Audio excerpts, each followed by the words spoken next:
Hello everybody and welcome back to roleinnish. In this video, we're going to continue off of our intro to Bards video by specifically focusing this one on your college selections.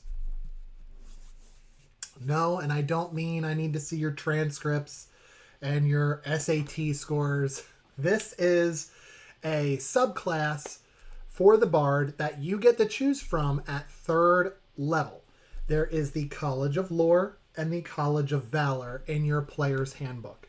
Now, at 3rd level, when you get to pick your subclass, you're going to gain additional features based on the subclass that you chose. And in your player's handbook, you have 2 options, starting with the College of Lore. So, Bards in the College of Lore, they know a little something about everything. Whether performing in small towns and small villages in a corner of the street somewhere, or in the tavern, or maybe at the royal court, right? The Bards are going to be exposed to hearing things. In the tavern, they're going to get exposed to hearing the chit-chat around them. They'll be able to focus on who's in the tavern, who's socializing with whom, who doesn't get along. Same thing when they're at royal court. They are observant. And one of these aspects is going to come into play in the College of Lore. So whether you're singing or making a performance in the smallest of towns or in the nearby royal castle, you're going to learn some stuff. And these bards are particularly interested in the pursuit of beauty, the truth, and what is going on around them in their surroundings. Sometimes you're going to find these bards, they might cluster and exchange information at a library, right? Like thieves guilds, they're going to, meet each other in a back alley somewhere, perhaps underground. But the College of Lore bards are going to probably be found in a library somewhere exchanging information that way. Classrooms, in dormitories, at university, that's kind of where this subclass is going to take you. And if you're going to choose the College of Lore as your subclass, the first thing you're going to get at 3rd level when you choose this college is proficiency in 3 skills of your choice. Now, if you watched our intro to Bards, you know that all Bards get proficiency in 3 skills of your choice already. So when you choose the College of Lore, you become proficient in 3 more. That's to say, taking all of your skills from your sheet, right? Whether that be athletics, deception, investigation, persuasion, perception, survival, performance, deception, things like that. You already get 3. In the College of Lore subclass, you get 3 more. So as a bard, my suggestion to you, or how I would do it, would be I'm going to grab persuasion, deception, and performance right off the bat, right? Because those are charisma based, and I want to utilize those skills in my high charisma as a bard to make my odds of succeeding even better. Now, when I get 3 more at College of Lore, maybe that's when I tack on the other charisma based skill, intimidation. And I leave myself open to get 2 more based on my next highest skill. So if I chose dexterity, I might do stealth, I might do sleight of hand, I might take acrobatics. It all depends on what kind of character you're trying to make. In the previous video, Intro to Bards, I mentioned, what if I play a half-orc bard? Maybe I'm a little scary to look at, but my voice is like velvet, right? I might focus my skills on those 4 charisma-based things, but half-orc, I might be bigger in stature. Maybe I take athletics if I forego dexterity for strength, right? Those are the types of things you should think about, and what kind of bard do you want to play, and taking those proficiencies. Next, at 3rd level, you're going to get something called cutting words. You know how to use your wit to distract, confuse, insult, or drain the confidence and competence of others. Basically, what you're going to be able to do, when you see a creature within 60 feet of you, they make an attack roll, an ability check, or a damage roll. You, as a bard, can use your reaction to expend one of your bardic inspiration die. So at 3rd level, your bardic inspiration is that D6, and we talked about that in the intro to Bards video. So at, where you use bardic inspiration to buff your teammates, when they make an attack roll, an ability roll, or a saving throw, they can add the bardic inspiration. Cutting words is like taking your bardic inspiration to debuff an enemy. And they're going to have to make their die roll and then subtract a d6. And I just rolled a 6. Subtract a d6 from my attack roll, ability check, or damage roll. Now, unlike bardic inspiration where it's an attack roll, an ability roll, or a saving throw, the debuff is going to happen on an attack roll, an ability check, or a damage roll. And that's good because, like, if I'm still hitting you, right? And maybe it's crit damage. Critical success damage, your bardic inspiration or your cutting words aren't going to do anything to negate that critical hit if the enemy hits you with a natural 20 attack roll. So maybe you take this cutting words and be like, ooh, that's going to be a lot of damage. Cutting words, and they're going to have to subtract the number from their damage roll. You can try your best to negate that way. That would be a good use of cutting words to negate some damage. Otherwise, I'd be trying to turn those hits into misses by making them subtract the cutting words from the attack roll. But to each their own. That's how cutting words works. Essentially, if the creature can't hear you, it's not going to work. Because remember, cutting words is something spoken. It's like an insult. In fact, if I'm your DM, I'm going to ask you, what did you say? What did you say that was so distracting in your cutting words? What insult did you just hurl at this enemy to distract them? Like, be prepared for that. Let's do it up, right? You're playing a bard. I want to hear the cutting words. Sing me a line. Let me hear a line from your poem. Write poetry. Bring it to the table. I would love that. But if they can't hear you, it's not going to work. Just like bardic inspiration for your teammates, if they can't hear you, it's not going to work. Just like your enemies with cutting words, if they can't hear you, it's not going to work. If they're immune to being charmed, it is also not going to work, because essentially this is kind of how the magic that plays into it. Like, how are you doing this? Just because you said some words, they got offended? No, I said some words in a magical way, and that influenced you. It's a charm. So if they can't be charmed, cutting words isn't going to do anything. So keep that in mind as you hurl your cutting words at your foe. You get additional magic secrets at level 6. Now, we talked about this in Intro to Bards, that all bards have a feature called magical secrets that they have access to. When you're a College of Lore bard, you get additional stuff. So you can take a spell from any class. At 6th level, you learn 2 spells of your choice from any class. And the spell you choose must be of a level that you can cast. Okay?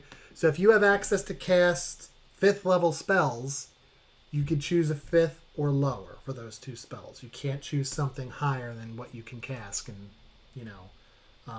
hold on to it for later. It's not how that works.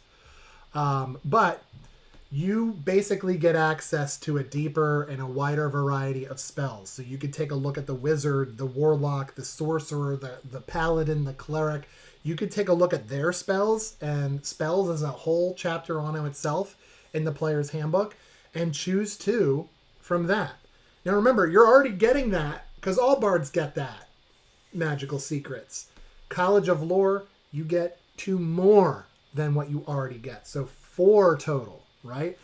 And that makes sense, right? Because if you're a lore and you're a studier, you might have found a book or a scroll or something that taught you the ability to find these spells and learn them. Okay? And then finally, you get Peerless Skill at 14th level. That means when you make an ability check, you can expend 1 use of your Bardic Inspiration.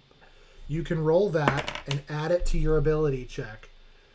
You could choose to do so right away or as you're doing the math, but before the DM tells you if it's a success or fail. If you're like, ooh, you failed. Hold on, let me add my... Too late. You're going to have to either know your enemy or you're going to have to use your best judgment, right? You rolled an 11. 11's not good for a lot of things. Maybe you use it, okay? That's at 14th level, you get Peerless Skill. Now, Bardic Inspiration is going to be used to buff your friends. Peerless Skill allows you to take that Bardic Inspiration and buff yourself, okay? That is what you get, in addition to what all Bards get, which you can find in our Intro to Bards video, when you choose the College of Lore. So let's talk about your other option, the College of Valor. Now, those are going to be like the type of bard that sings or talks about the great heroes of the past, maybe the new generation of heroes that is happening right now. You've traveled the land and you've witnessed many events firsthand, and so you're speaking from experience. You've got stories to tell, okay? Now, right off the bat, when you choose College of Valor, your bard is going to gain proficiency with medium armor, shields, and martial weapons.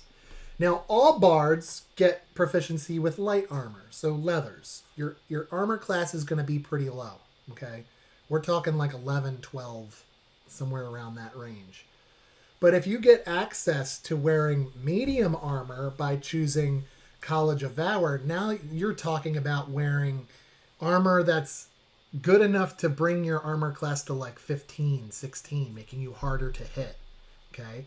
So if you're thinking about making sure you are around and up and alive and well to continue to buff your teammates, you might want to take College of Valor so you can get the increase to your armor class and make you harder to hit.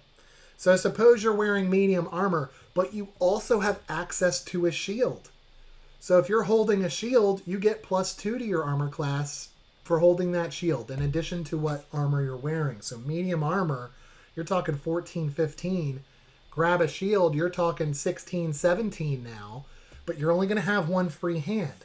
So if you're going to play a bard who uses their music as their way to deliver magic, you're going to need something that has one hand, right? Maybe a recorder, maybe a flute, something that you can do with one hand, okay? Maybe you take like a drumstick and you bang your shield like a drum, okay? It's a very unique way of thinking of it. I would allow it. I like creativity like that. And then the martial weapons are going to be like pretty much any weapon that's not great. Not a two-handed great sword or a two-handed great axe. Something that you need a lot of strength to wield. Maybe you consider something like that. So you're going to have access to more weapons. Maces, morning stars, things like that are one-handed so you could hold that shield. But if you're holding a shield and you're holding a weapon, how are you dealing out your bardic inspiration? Maybe you're not a musician. Maybe you're a poet. You use your voice. Keep your hands free, right? As a DM, I would want to see you roleplay that and not just take advantage of the mechanics here. I would be like, what's the poem? Give me the limerick. At least give me 2 lines. Let me hear it, right? I'm going to ask you for those things to allow it, right? Because I want to make sure that you're playing the bard the right, a way that makes sense, okay? But you get those things. So College of Valor is going to be great for a combatant bard, whereas College of Lore is going to be a very skilled bard who's going to be good at buffing others and self. In addition to gaining proficiency with medium armor, shields, and martial weapons at 3rd level, you learn to inspire others in battle, okay? You have a creature that has a bardic inspiration die from you can roll that die and add it to the damage. So all bards have bardic inspiration they can deal to their teammates, but it only affects ability skill checks, attack rolls, like to see if you hit, and saving throws. That's it. A College of Valor Bard with combat inspiration will allow said teammate to use their bardic inspiration to increase their damage output. Okay? So where the College of Lore has that debuff to your enemy's attacks, the College of Valor Bard has the buff that will include damage for your teammates. So instead of just skills, saving throws, attack rolls, maybe because you're a College of Valor Bard, they use it on their damage and increase their damage output. That would be great.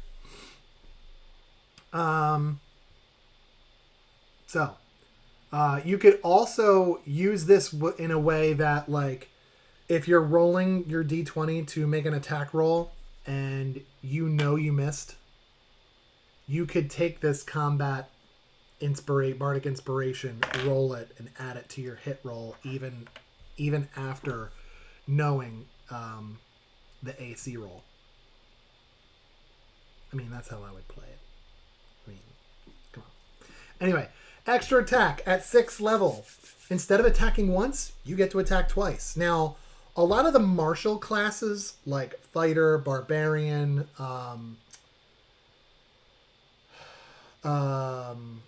Rogues, those fighter classes, they get extra attack at 5th level. So when they use their action to attack, they, instead of attacking once, they attack twice. So whack, whack. You, as a College of Valor Bard, get this feature at 6th level. So maybe you buff your teammates or yourself, and then use that second to attack. Now again, a lot of DMs are going to be like, wait a second, you get extra attack if you use the attack action, you can attack twice. Now, Bardic Inspiration's not an attack action. You're correct, it's not. But the way I would homebrew it, if the effect that you're doing or the action that you're taking during combat is going to aid a hit for yourself or someone else, I consider that part of the extra attack.